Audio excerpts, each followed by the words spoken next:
My wife suddenly blocked me after our neighbors showed her supposed proof about me during one of their strange, secret Tuesday night meetings. So I took matters into my own hands and uncovered their twisted little ring.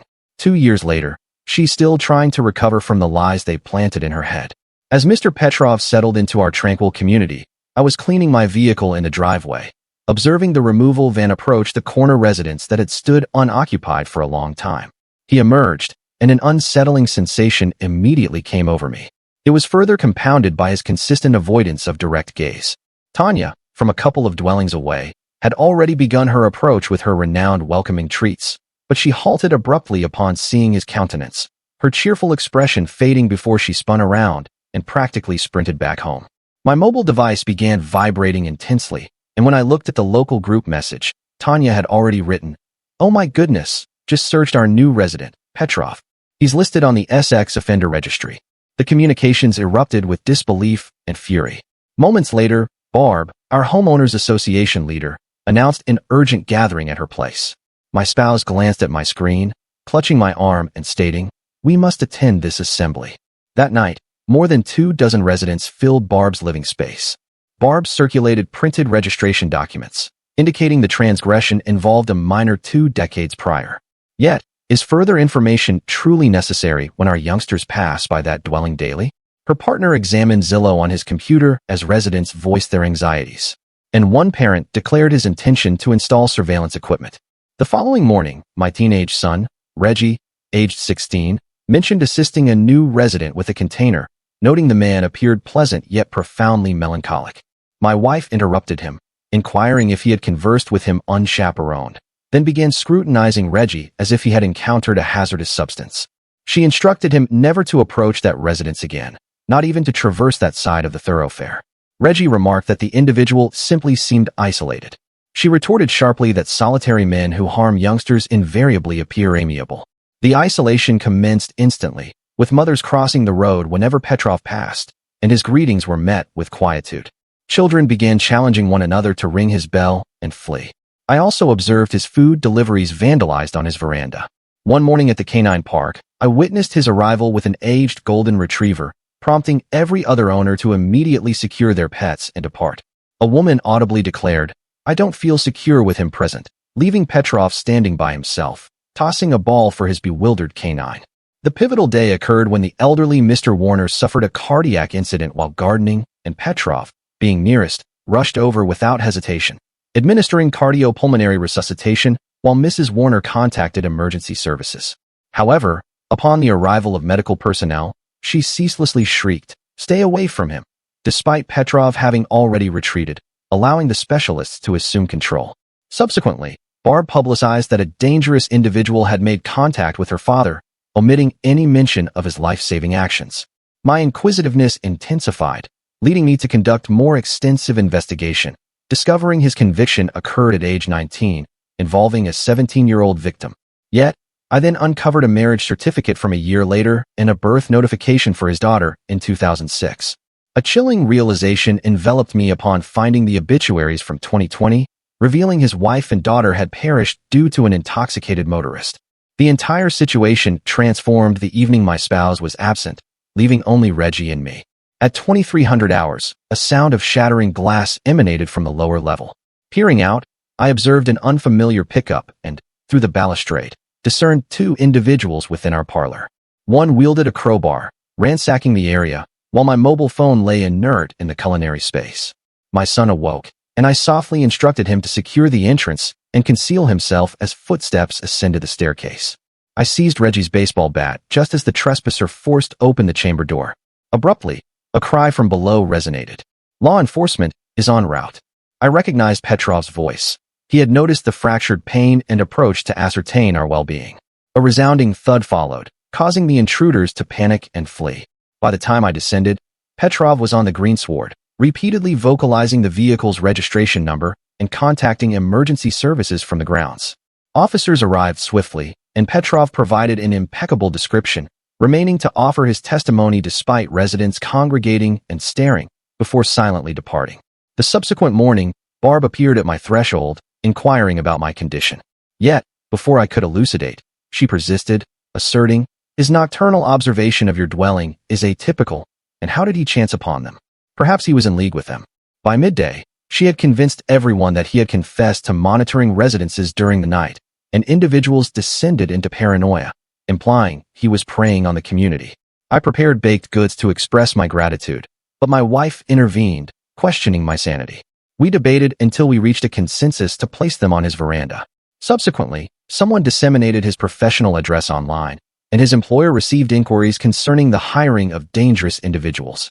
He returned home with a container of his possessions the following day. I recognized this trajectory was leading towards a dire outcome, and understood he was undeserving of the unfounded accusations leveled against him. I realized I needed to take action.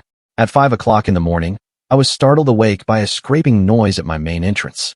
My pulse quickened as I descended the stairs stealthily, discovering a folded message that had been slid beneath the door. The penmanship was unfamiliar, almost juvenile. Cease defending him or forfeit everything. My mobile device on the kitchen counter displayed 17 missed calls from unrecognized numbers.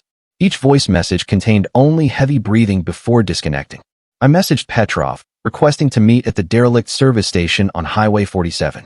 Upon his arrival, I observed fresh abrasions extending down both his forearms, some sufficiently deep to have recently bled. He lowered his sleeves upon noticing my gaze. I inquired about the incident. He shook his head, fixating on the fractured pavement. Following a prolonged silence, he eventually spoke. His sister had also received threats. Although she resided 3 states away, someone had dispatched photographs of her offspring at their educational institution. He cautioned that my kin could be the next target. One of the lacerations on his left arm bore a disquieting resemblance to a child's fingernail impression, diminutive and desperate. Upon returning home, my wife was seated at the kitchen table with an enclosed document. She had received an invitation to participate in a neighborhood safety collective that convened on Tuesday mornings at Barb's residence. The invitation bore the signature of an individual named Linda, a name I had never encountered during our 5 years of residency here. My wife confessed she had already attended a session the previous week while I was at work. She had refrained from mentioning it, knowing it would displease me. The collective discussed safeguarding children from dangerous individuals, she clarified, avoiding my gaze. That afternoon, Reggie arrived home distressed. His companion, Victoria's parents, had prohibited her from associating with him, citing familial connections. However, Victoria had whispered to him during their brief farewell that her mother was not angered, but rather apprehensive of someone. The girl's hands had been trembling. I resolved to inspect our security apparatus. Something continued to trouble me. The access log indicated remote entry 3 days prior at 2:47, originating from a device not belonging to us. Reviewing the surveillance footage from the night of the intrusion, I found most of it compromised, displaying only static, with the exception of one distinct segment showing Petrov rushing across our lawn to provide aid. Only his image remained intact, as if someone intended for him to be observed. My spouse commenced packing luggage for herself and Reggie while I was showering. When I inquired about their destination, she simply stated, "Somewhere secure until I regain my faculties." She avoided my gaze, continuing to fold garments with automated exactness. Reggie stood in the entryway, perplexed and frightened, but she instructed him to gather his possessions. After their departure, I drove by Petrov's residence. 3 unknown automobiles with out-of-state license plates were parked externally. Their occupants were photographing his premises. One individual was measuring the perimeter of the enclosure, while another captured images of every aperture. I resolved to pursue them when they departed. The vehicles led me to a deserted parking area behind the antiquated shopping center. When they drove off, I discovered a manila folder on the ground where one car had been situated. Within were photographic images of Petrov spanning 2 decades, captured in numerous urban centers. Some depicted him as a youth, others more recent, all taken from a distance, entirely without his awareness. Tanya's husband, Nathan, encountered me at the supermarket the following day. He drew me aside near the chilled provisions, repeatedly glancing behind him. He cautioned that Barb was not the sole individual desiring Petrov's removal, and that the matter was more profound than I comprehended.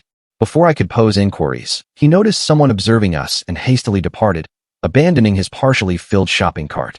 My mother telephoned that evening, weeping. Someone had dispatched her articles concerning the sheltering of dangerous individuals, with my photograph appended, implying I was facilitating peril to youngsters. She resided 2 hours distant and had no involvement with our local turmoil. Whoever was orchestrating this had investigated my lineage. The subsequent morning, I located Petrov's employment cessation notification in my postal receptacle, dated the day after his professional address had been disseminated online. The correspondence cited multiple grievances received on the identical date, all employing identical phrasing regarding client safety concerns. Someone had meticulously coordinated this. Nearing midnight, I was disposing of refuse when Mrs. Warner approached from the shadows. She seized my arm, urgently whispering that her husband had not genuinely experienced a cardiac event that day. Before I could respond, she observed curtains stir in a neighbor's window and hastened back to her dwelling, leaving me standing alone beneath the street lamp. My wife messaged from her temporary abode. They presented me with corroboration. It is more dire than you realize. Do not contact us. When I attempted to call, my number had been blocked. I uncovered an additional community group conversation on my wife's digital tablet, which had been active for 3 months since Petrov's arrival. The discussion was labeled Corner House Dilemma and comprised 37 participants, all deliberating methods for managing undesirable occupants. Reviewing past messages, I ascertained that Petrov was the third problematic resident in 5 years. The preceding 2 households had departed suddenly following intensifying occurrences. Barb conspicuously presented herself as a volunteer for the Ecclesiastical Youth Assembly that week, disseminating images of herself encircled by cheerful youngsters. The timing was anything but discreet. She was establishing herself as the community's guardian of purity. My supervisor summoned me to his private quarters, presenting me with a collection of letters from apprehensive parents he had received. Each bore distinct penmanship, but employed identical expressions concerning employee discretion and corporate principles.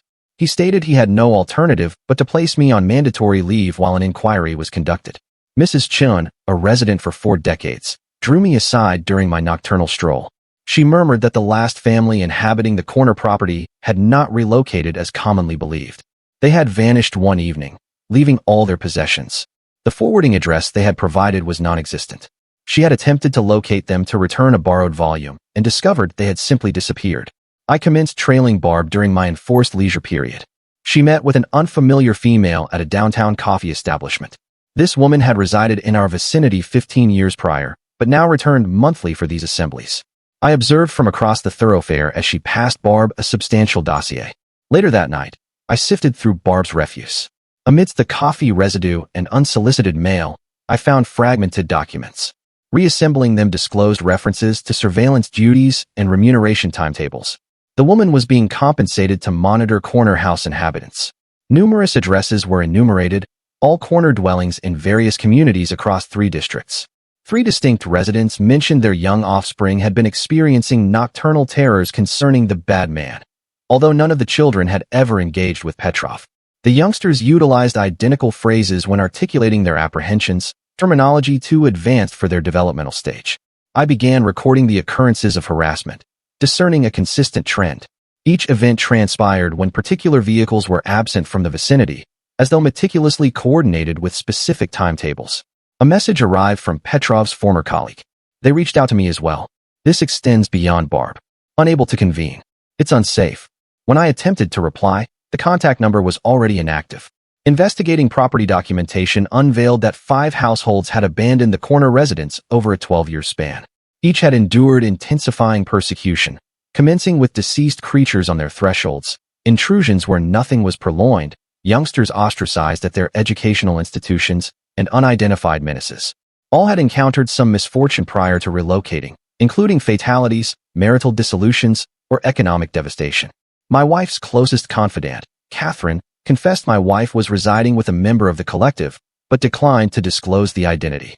She appeared petrified when I pressed for specifics, casting glances about as if under observation. Mr. Warner left a voice message at 3 o'clock in the morning, speaking in a hurried murmur. My wife observed Barb in our subterranean area last week. Discovered antiquated architectural plans concealed there.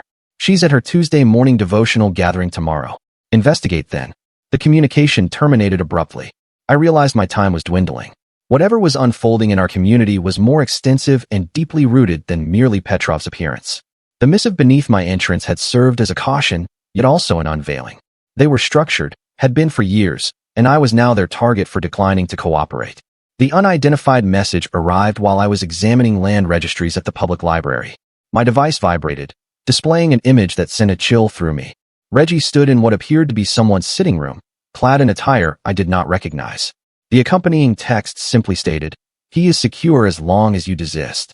My hands quivered as I scrutinized every element of the photograph, attempting to pinpoint my son's location. A particular detail about the wall covering captured my focus. The distinct floral motif ignited a recollection. I had previously observed it at the Hendersons' dwelling during a community cookout 2 summers prior. The Hendersons, who had disappeared overnight, abandoning all their possessions. My stomach churned as I comprehended that whoever held my son was utilizing a deserted residence within our very own neighborhood. I drove past the Henderson property 3 times before parking 2 blocks distant. The house presented the same appearance it had for 2 years, an overgrown lawn and newspapers yellowing on the veranda. However, fresh tire marks in the driveway suggested otherwise. I circumvented to the rear, discovering a subterranean window with a recently dislodged plank. Internally, the abode felt inhabited despite its desolation. Recent footprints disturbed the fine powder. In the sitting room where Reggie had been photographed, I found indications of recent occupancy, empty hydration vessels, fresh food wrappers, and, unsettlingly, juvenile sketches affixed to the walls. Each drawing depicted the identical figure, a shadowy form labeled the bad man, with a violently effaced countenance. Meeting memoranda lay strewn across a card table. My hands quaked as I captured images of each sheet. Phase 3 commenced. Corner residence must be vacated by winter solstice. December 21st was merely 3 weeks away. Other pages itemized locations. All corner properties with corresponding dates and results. Successful relocation appeared beside most entries. The sound of approaching automobiles prompted me to hastily seek the rear exit. I barely reached my vehicle before law enforcement cruisers encircled the Henderson house. Someone had been observing, anticipating my unauthorized entry. At my place of employment 20 minutes subsequently, officers arrived, inquiring about a report of unlawful entry. They declined to disclose the caller's identity, but their interrogations seemed perfunctory, almost rehearsed. My compulsory absence from work rendered avoiding the community unfeasible. I began observing details I had previously overlooked. 3 adolescents mentioned their parents had been participating in exclusive assemblies every Tuesday and Thursday. The youngsters lamented that their guardians would forego significant occasions rather than miss these convocations. When interrogated about the gatherings, the adults uniformly exhibited an identical nervous habit, touching their left ear while asserting it was merely a literary discussion group. The land registries disclosed a disconcerting trend. The corner residence had been conveyed to the identical trust 5 times over a 12-year period. Each instance, a household would take up occupancy, remain for a duration between 6 months and 2 years, then depart precipitously. The trust would reacquire it at a deficit, then offer it for resale. The trust's registered location led to a legal practice that had ceased operations in 1994. A former occupant contacted me via social media. The female who had resided in the corner dwelling in 2011 had located me after encountering my designation in an online community discussion board. She elucidated how they had been persuaded their offspring was imperiled by an unspecified menace. They had fled in dread, forsaking vocations and affiliations. Only years later did they ascertain their daughter had never been in any jeopardy. The peril had been fabricated, the apprehension artificially instigated through synchronized persecution. My subsequent interaction with Barb occurred at the provisions market. Rather than confronting her with indignation, I maintained my composure when she approached. My deliberate tranquility appeared to disquiet her more than any accusation would have. Her hands trembled as she retreated, muttering about the necessity of returning home. The female who had orchestrated such pervasive dread was herself intimidated by something. That evening, another message materialized beneath my entrance. December 21st. Corner residence unoccupied or repercussions intensify. This is intergenerational. The penmanship was dissimilar this time, more mature, more conventional. Another party was implicated, someone superior to Barb and any existing chain of command. The subsequent dawn heralded an unanticipated caller. Mr. Warner's progeny arrived at my threshold pre-sunrise, casting anxious glances behind her. She immediately inquired who else was aware of the subterranean revelation. When I paused, she advanced past me into the dwelling, inspecting apertures before elucidating that she had been investigating for months. Her father's alleged cardiac event had served as the ultimate catalyst, convincing her that something malevolent was unfolding. She had uncovered linkages extending back decades. The identical 12 households had continuously resided in the community for over a decade. All possessed positions of understated sway. All had offspring who had matured together, intermarried within the collective, and perpetuated the sequence. The corner residence was not arbitrary. It was pivotal to something she could not precisely articulate. Barb's facade finally crumbled during a strained assembly at the civic establishment. When interrogated about discrepancies in her narrative concerning Petrov, she inadvertently disclosed that they had been safeguarding the community for 4 decades. The issue was that land records indicated she had only resided there for 15 years. The atmospheric temperature in the chamber seemed to plummet as she recognized her error. Her recuperation was rapid, yet frantic. She presented me with an proposition: align with us. Ascertain the truth, shield your kin, or persist in opposition and forfeit everything. The menace was unambiguous, even as she maintained her characteristic suburban grin. Surrounding us, other long-term inhabitants observed with countenances ranging from apprehension to acquiescence. My wife's automobile in Barb's driveway at 2 in the morning corroborated my gravest apprehensions. Despite asserting her presence at her sister's abode 3 states distant, she remained within the community, still subject to their sway. Whatever dominion they held over her was more potent than I had comprehended. Warner's offspring presented findings that altered everything. The corner dwelling was situated on what had been ecclesiastical grounds in the 1940s. The title document contained peculiar stipulations regarding the preservation of the residents' ethical integrity. The initial house of worship had been consumed by fire in 1952, yet the limitations persisted. The 12 households were progeny of the original religious leaders who had established these directives. The detection of concealed surveillance equipment within my abode ought not to have astonished me, but the timestamp did. The apparatus had been installed 3 years prior, long before Petrov's appearance. We had been observed, categorized, scrutinized. The Internet protocol address to which they transmitted was registered to a congregation that had been defunct for many decades. My mobile device rang with Reggie's contact, although I was aware they had confiscated his phone. His voice sounded drained, disoriented. He had eluded his captors, but was unaware of his location. He cautioned that his mother's mental state had been compromised. The assemblies were not as they appeared. They had deprived him of sleep for days, compelling him to view visual content concerning civic accountability and the perils of ethical defilement. I located him at a fuel station 6 miles distant, dehydrated and trembling. His narrative emerged in disjointed segments. The deserted dwellings served as staging zones. The Tuesday gatherings were indoctrination sessions.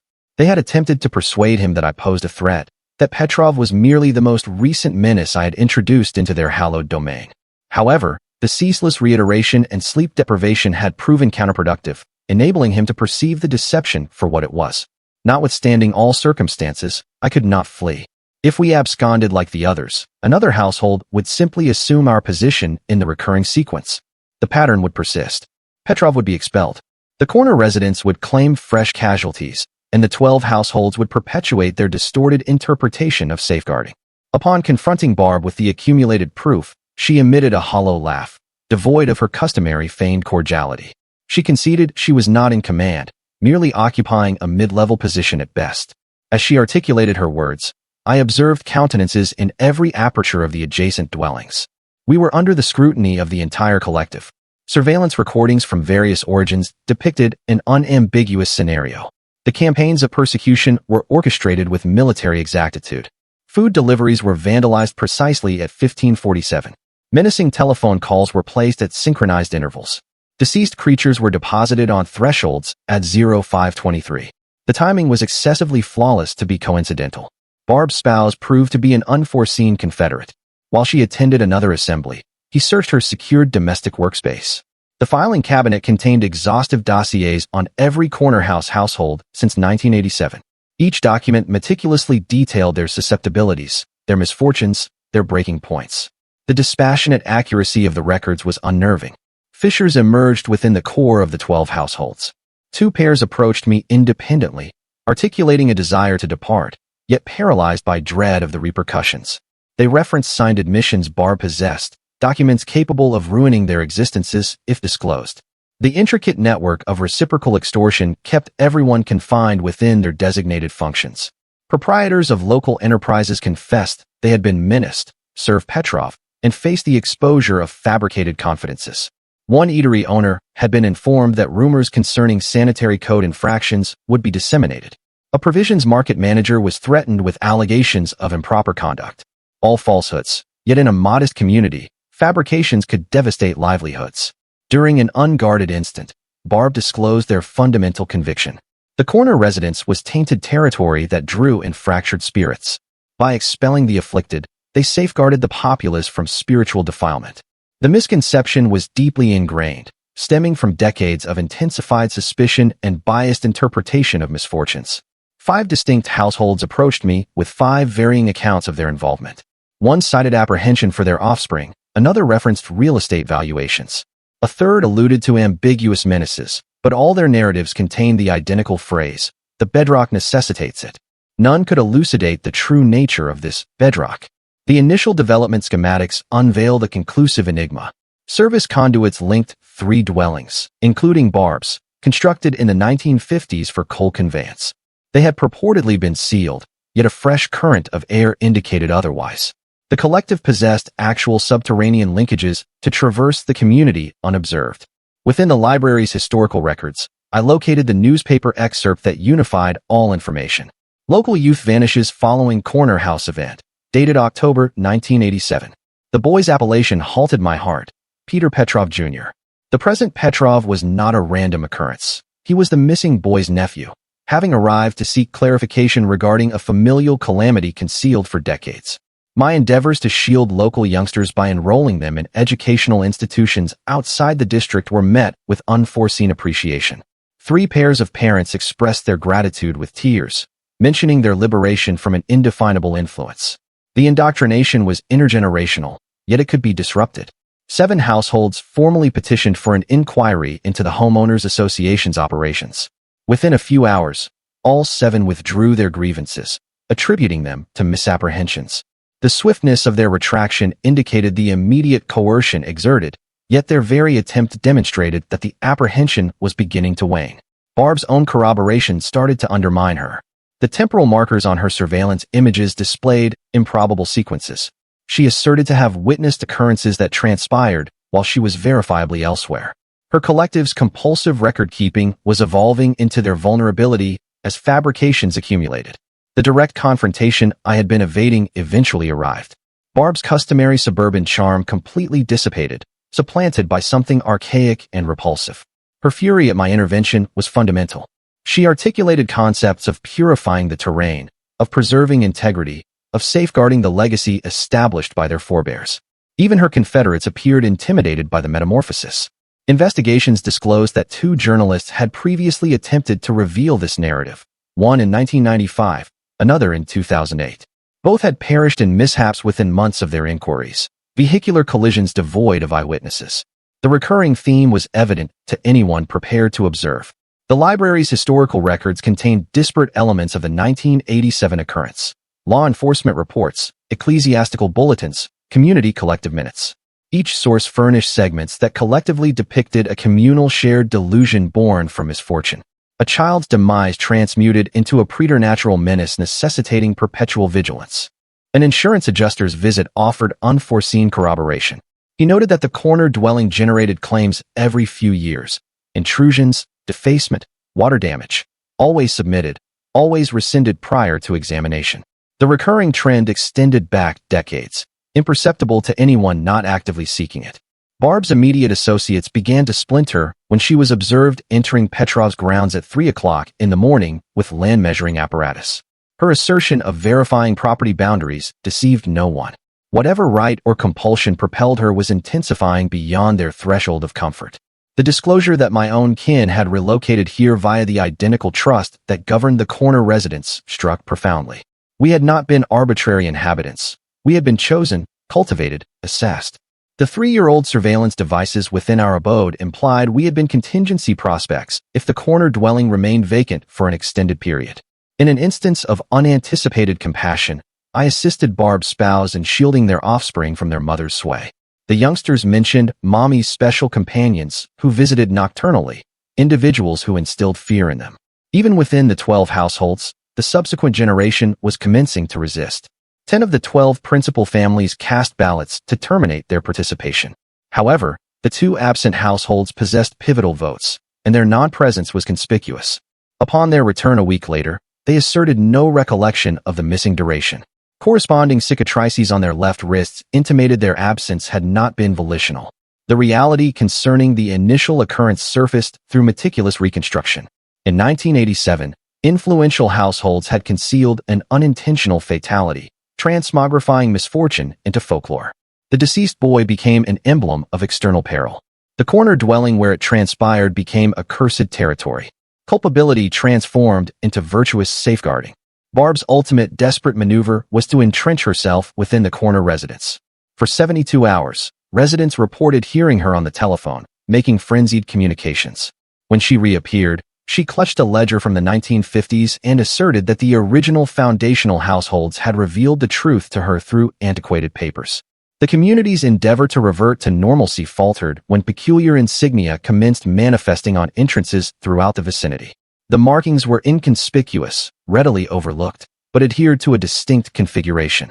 Whatever Barb had roused within the corner dwelling was disseminating beyond her jurisdiction. State officials arrived to conduct an inquiry based on Warner's daughter's testimony. Their departure after merely 60 minutes generated more inquiries than resolutions. The chief investigator's surname corresponded with one of the original 1987 households. The collective's influence extended beyond our modest community. I presented corroboration to the remaining logical residents. The recurring theme was unambiguous. Corner house occupants were chosen for particular traumas. All had experienced the loss of offspring of the identical age as the 1987 casualty. The 12 households were not safeguarding against menace. They were perpetuating a cycle of sorrow, nourishing something that demanded consistent immolation of the fractured. The pivotal discovery originated from an unforeseen quarter. The eldest inhabitant, previously disregarded as senescent, experienced instances of lucidity. She disclosed that the initial 12 households had forged an agreement subsequent to the 1987 misfortune. They were convinced they could avert future peril by upholding spiritual rectitude. The corner dwelling would attract the afflicted, and the afflicted would be expelled. Petrov's genuine motive for relocating here was at last unveiled. Through genealogical investigation, he ascertained his uncle was the 1987 casualty. He had arrived seeking explanations concerning a familial catastrophe that had devastated his father's psychological well-being. Instead, he had found himself ensnared in a recurrent nightmare that claimed fresh casualties every few years. Papers secreted within the remnants of the original ecclesiastical structure exposed the complete misconception. The households believed that expelling impaired individuals shielded the community from spiritual defilement. Their affluence was intrinsically linked to these purifications. Every triumphant expulsion solidified their conviction. Every calamity that ensued after an occupant's departure substantiated the peril they had circumvented. The conclusive fragment of corroboration revealed Barb's enlistment. As an adolescent, she had been subjected to assault. The 12 households had utilized her genuine trauma to indenture her to their objective. She was not a commander, but a casualty herself, transmuted into an executor through decades of artifice. The populace bifurcated into those desiring liberation and those paralyzed by the prospect of forfeiting their safeguard. Assemblies grew contentious. Affiliations dissolved. The communal structure that had sustained the neighborhood for decades commenced its disintegration. During a deliberation concerning the cessation of the recurring pattern, the corner dwelling spontaneously ignited. The fire chief discovered accelerant throughout the edifice, yet no source of ignition. The households construed this as a premonition. Some attributed blame to me for provoking whatever entity they had spent decades placating. Even Confederates proposed my kin ought to vacate the locality, but departure was now unfeasible. My wife had returned, yet she articulated herself with the devoid emotion of the indoctrinated. She reiterated expressions from Barb's assemblies precisely. Whatever had been inflicted upon her during those sessions had taken hold. I found myself operating in solitude as the community receded into apprehensive quietude. Petrov deposited a message in my postal receptacle. You possess more courage than I. He had already begun preparing his belongings, readying himself to abscond, akin to numerous predecessors. The resolve to publicly unveil everything provoked an immediate reaction. All 12 households converged upon my residence in a display of might. Their communication was unequivocal. Recant or face repercussions that would devastate not merely myself, but my lineage for epochs. The direct encounter unveiled the sorrowful reality. Each of the 12 households had endured the loss of offspring in various calamities throughout the decades. They had been assured safeguarding if they sustained the purification ritual. Their anguish had been militarized, transmuted into a framework that perpetuated the very suffering they aimed to avert. As the cold season approached and December 21st drew near, the implications became distinct. The corner dwelling had to be unoccupied by the winter solstice, or the repercussions would intensify. But vacant for what purpose? And why that precise calendar date? The solutions lay interred within decades of misconception and manipulated sorrow, awaiting revelation. The community held its collective breath, suspended between the dread of alteration and the weariness of upholding a decennial fabrication. The bedrock they had constructed upon misfortune was disintegrating, yet whether that would usher in liberation or disaster remained to be determined. The entire community convened at the corner residence for what Barb termed the conclusive resolution assembly. The hastily mended edifice still bore the scent of combustion and newly applied coating. Building authorizations affixed to the entrance were dated months prior, intimating this congregation had been orchestrated long before the conflagration. I had no alternative but to participate. They had unequivocally stated that my family's security hinged upon my attendance. Internally, the 12 foundational households formed a compact ring in what had been Petrov's sitting room.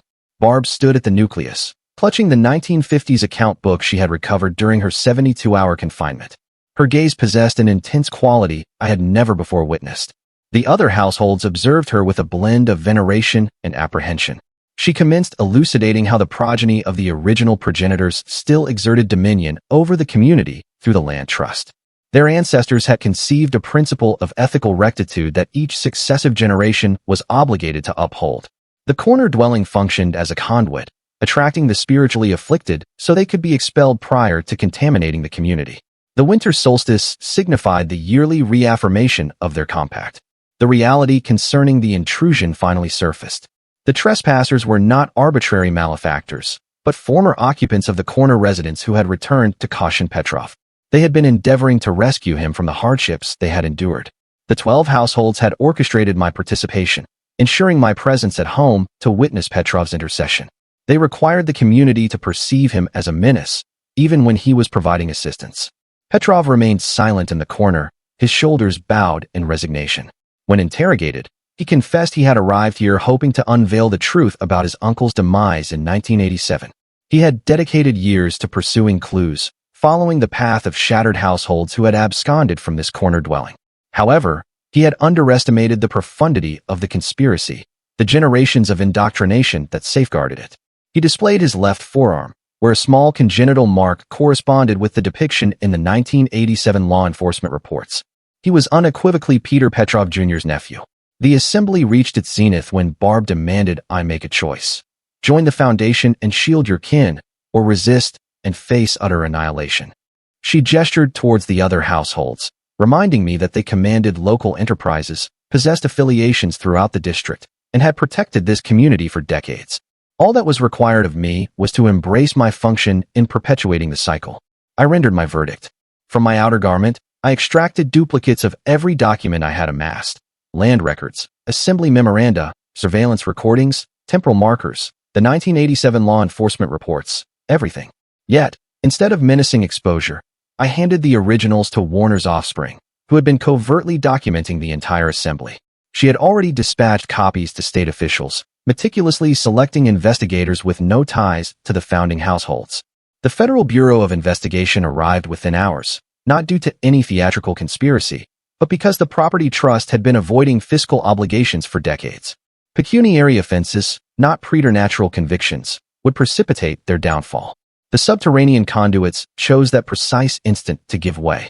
Compromised by the conflagration and recent torrential precipitation, the mid-20th century infrastructure yielded. Water mains ruptured, inundating the interconnected subterranean levels. The emblematic disintegration of their literal concealed network propelled the 12 households into disarray. Some absconded immediately, loading vehicles with whatever they could transport. Others remained motionless, observing their meticulously erected world disintegrate. Amidst the pandemonium, historical papers stored within the passages were obliterated. Decades of painstaking documentation, the corroboration of their orchestrated persecution, their fiscal machinations, their synchronized endeavors, all of it swept away in a deluge of turbid liquid.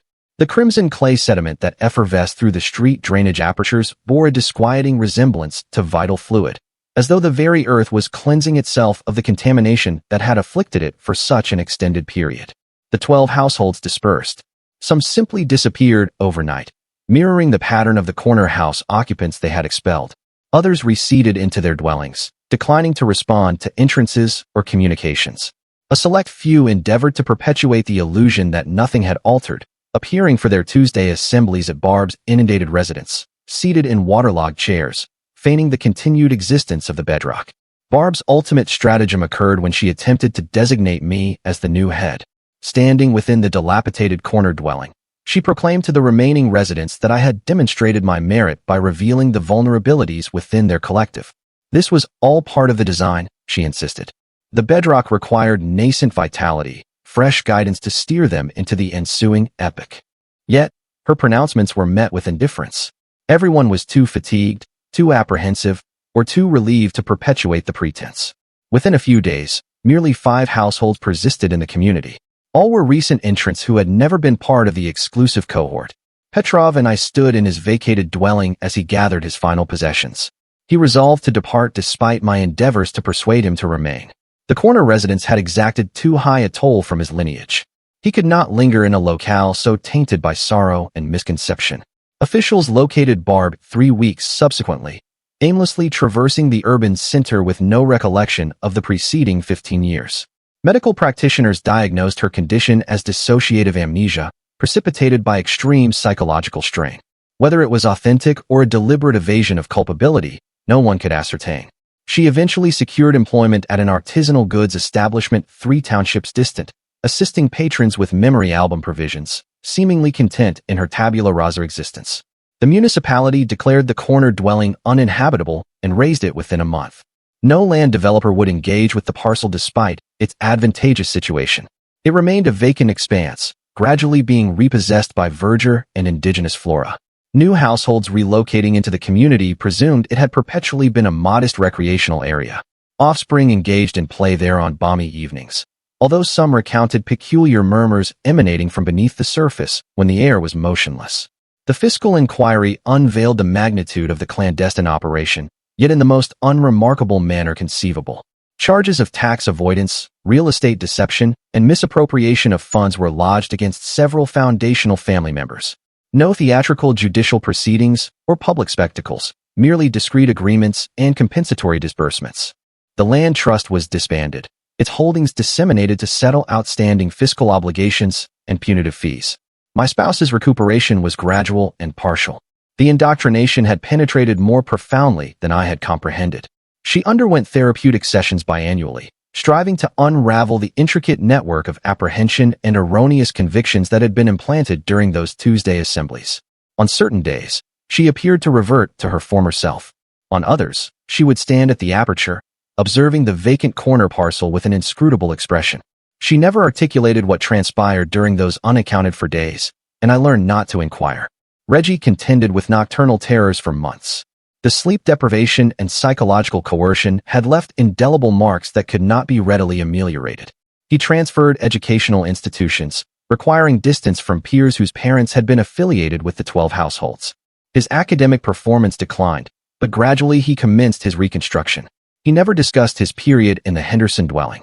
Yet occasionally, I would observe him sketching shadowy forms with effaced countenances that he would swiftly conceal upon my approach. The community underwent a metamorphosis as new households relocated, oblivious to its past. The homeowners association was disbanded. Barb's role was abolished along with the convoluted regulations that had governed our existences. Individuals began conversing with one another once more, hosting outdoor culinary events and street festivities devoid of the underlying current of scrutiny and condemnation. It felt as though a community was emerging from a protracted, disturbed slumber. I maintained a vigil at the vacant parcel during winter solstices, not because I subscribed to their misconceptions, but because someone ought to recall what transpired here. Someone ought to acknowledge the households driven away, the existences devastated by apprehension and artifice masquerading as safeguarding. On those frigid December evenings, I sometimes perceived what the youngsters heard, murmurs from beneath the ground, but I recognized them for what they were, the reverberations of collective trauma, the sound of interred confidences striving to surface. Previous residents occasionally intersected my path at provisions markets or fuel stations. Most gazed through me as if I were imperceptible, incapable of acknowledging their involvement in the events that had transpired. A select few nodded mournfully, sharing an instant of reciprocal comprehension before hastening away. We were all implicated in some capacity, all tainted by our engagement or taciturnity. Petrov dispatched one conclusive correspondence 6 months after his departure. A straightforward message that stated, "I thank you for disrupting their sorrow." Mine persists. No sender's address. No means of reply. I harbored the hope he had discovered some degree of tranquility, yet I suspected he had merely proceeded to investigate another familial misfortune, another corner dwelling in a distinct community with its own concealed enigmas. The vacant parcel where the corner residence had stood became a peculiar monument to communal misconception. Municipal plans for its development invariably failed. Contractors reported apparatus malfunctions. Laborers declined assignments there, not due to any malediction, but because narratives possessed potency, and the chronicle of that corner was one of intergenerational trauma veiled as civic safeguarding. Even those unacquainted with the history appeared to intuit that certain terrain ought to remain undisturbed. 2 years subsequently, existence had settled into a novel cadence. The community presented an identical external facade, yet everything had transformed. New households inhabited the majority of the dwellings, introducing fresh dynamism and viewpoints. They voiced grievances concerning ordinary matters such as barking canines and property demarcations, blissfully unaware of the obscurity that had once governed these thoroughfares. The vacant corner parcel had been officially designated a miniature recreational area, though no one had actually cultivated it. Offspring engaged in play there during daylight hours, but even they avoided it after dusk. My lineage discovered a tenuous calm. My wife continued therapeutic sessions, gradually recovering fragments of herself that had been interred beneath strata of induced apprehension. Reggie completed secondary education and opted for a higher learning institution far from this locale, requiring distance to fully recuperate. We rarely discussed those months, but when we did, it was with the circumspect tone of survivors comparing cicatrices. Occasionally, I would encounter former participants of the 12 households within the township. Barb at her artisanal goods establishment, assisting patrons with guileless zeal, others engaged in mundane occupations, leading unremarkable existences as though the bedrock had never materialized. The widespread misconception had shattered, yet its repercussions propagated outwardly in both discernible and concealed manners. Recuperation is not a final destination, but an ongoing progression, and we were all at varying junctures along that trajectory. On tranquil evenings, I would traverse the vacant parcel and recall Petrov, the individual who had arrived seeking explanations concerning a decennial misfortune and instead became another casualty of the recurring pattern. His fortitude in safeguarding my lineage that night had initiated the chain reaction that precipitated the entire collapse. I harbored the hope that wherever he was, he understood his uncle's demise had finally been recognized, the distorted framework it had engendered finally dismantled. The corner dwelling was gone, yet its legacy persisted in the murmurs of air through verdure, in the cautious manner neighbors now observed one another, in the unspoken consensus never to permit such insanity to take root again. Some cycles conclude not with rectitude, but with exhausted quietude. And perhaps that is the most pragmatic denouement of all. The bedrock was obliterated, the households dispersed, the clandestine operation unveiled in the most prosaic manner conceivable, through fiscal deception rather than preternatural revelation. We resided quietly amidst new residents who believed the vacant parcel had perpetually been a recreational area, while those of us who remembered bore our knowledge like concealed cicatrices. The homeowners association was defunct, dissolved along with the power constructs that had enabled such collective misconception. On winter solstices, I still maintained a vigil at the vacant parcel, not from conviction, but from remembrance. Someone ought to bear witness to the location where apprehension had been transmuted into dominion, where sorrow had been militarized across generations. The murmurs youngsters perceived from beneath the ground were not preternatural, but psychological, the reverberation of interred trauma, seeking acknowledgement. The sole triumph was that no new households would satiate the corner dwelling's craving, even if those who had already paid could never fully reclaim what they had forfeited. Ultimately, disrupting the cycle held greater significance than attaining rectitude. The community had awakened from its protracted nightmare. And if the price was a vacant parcel that would never be developed, perhaps that was a modest price for emancipation from intergenerational misconception. The truth concerning that corner dwelling would dissipate with the passage of time, becoming merely another local fable whispered by adolescents daring one another to stand on the vacant parcel at midnight. But for those of us who endured it, who witnessed how effortlessly apprehension could be transmuted into dominion, how sorrow could be manipulated into acquiescence, the lessons remained acute. We had learned that the most perilous clandestine operations are not grand governmental schemes, but the minor local ones that flourish in the fertile ground of shared misfortune and unexamined conviction.